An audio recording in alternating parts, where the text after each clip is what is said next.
Another episode of My Car Story. We're out here in beautiful Fountain Hills, Arizona. I'm here with Tom. Tom, what's your last name? Tom Williamson. Tom Williamson. And Tom's got a great car and a great story, so I'm going to grab the camera. Thank you, Bruce, as I usually do. And Tom, stay right there for a minute. Tom, first of all, you build some Buicks, as I understand. Oh yes, that's my hobby now. At my age, I got to keep busy, so I pick on Buicks. You picked on some Buicks. So in the car that we're going to see, why this particular car? Well, in 1964, three of my classmates and I left DeSmet, South Dakota in a black 62 Buick Skylark, similar to this one, and seeked our fortune out in California. So the three of us, or show me that picture. Put it right up in front. So there it is. Which one's you now? I'm the driver. You're the driver. Yeah, it's changed just a little bit, but not too much, as you can see. It's the hat. And check out the trunk. Yeah. Oh, yeah. Well, that's a custom-made carrier. Yeah, as you can see that. Yeah, that's custom. Yeah, I made that. It never did make the parts department. The parts department never did it. So come on right next to me. Okay. So here we go, right next to me here. So here we go. Here's your 62. Get right next to me right there. Okay. Perfect. So how long you had this one? Well, I've only had this for about 2.5 years now. So picked this up in northern Arizona, and it was completely rebuilt here in Phoenix, as I have found out, probably about 10 years ago. And they did a wonderful job on it. And everything is original on it. So this is taking you right back to 1962, and this Skylark. Were there Skylarks before 62? Yes, in 1961 there was a Skylark. 61. So Right. this is the second one, and you can see the Right. beautiful marker lights there and the dual headlights. Let me get a shot of the side of it, just because the sun is just really beaming down on it. We'll get an overall shot of the side. Come with me, Tom. Okay. So when you're driving this, and might I add, I saw you driving in and pretty much you stopped me and I ran over and got the shot. I'm just letting people soak in the side of that. How do you feel when you're driving this? Is it bringing you right back to 63? Well, yeah, and I have one more story that's associated with it. After we got through in California, I got homesick, and my dad was a Buick dealer, so I had to come home and go into the business with my dad, and still had the 62. And went to a dance one night after we got home, and met my wife. You're kidding. At a dance with the 62. Of course, I had the top up. And this year is going to be our 50th wedding anniversary. You're kidding me. So wow. Lots of memories.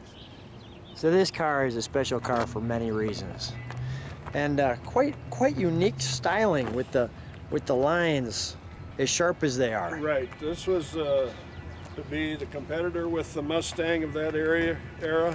The other similar body, it's similar to the Buick at that time, was to be the Corvair Monza, the Pontiac Tempest, and the old Oldsmobile Cutlass. At the reverse lights, you know, Buick was always kind of a little bit of a higher end brand at that time. That's right, yeah. If you know, anybody could drive a Chevrolet, but wouldn't you really rather have a Buick? Yeah, there you go. That was the methodology back then. Let's take a look. I'm just going to go on this side just because we got dual mirrors there as well. And you can see that grill there. Tom, let you open the door there for a moment. Sure. We'll take a look at the interior. First of all, for a little smaller car, lots of room.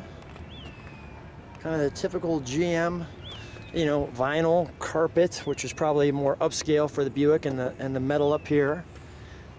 And we've got the Buick insignia there, and the GM body by Fisher. But you could see nice bucket seats and a power steering on this one. Oh yes, this is loaded up. So this is there kind was of factory air available at that time, but this one does not have it on it. okay, and that's okay. Let me feature the heater. Tom, what is this? Is this your that's top? The power top. Power top. Okay. Thank you. And we've got the lock and the starter and the clear, the all-important lighter at the time. Original AM radio and Skylark up on the top. Real nice and clean. The parking brake, as you can see, the pedals. Let's take a look under the hood.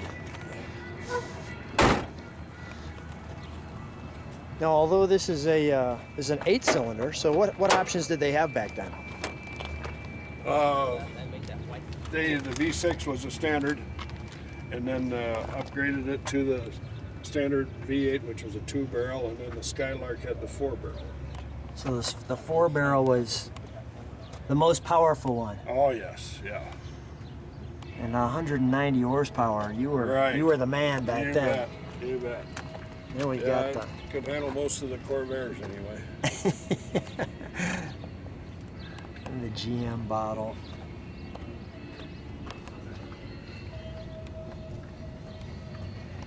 Need some of that. And it's pretty compact in there at this particular point. Yeah, they did the blower motor. This says unibody, so there's no frame. Mm-hmm. And they say that there's just 3 bolts holding that whole front end up. Is that right? Yeah. Well, let's shut the hood. We'll have you stand right next to it. There we go. Tom, thanks for sharing that story and the wonderful memories you've had, and thanks for being on My Car Story. Thank you.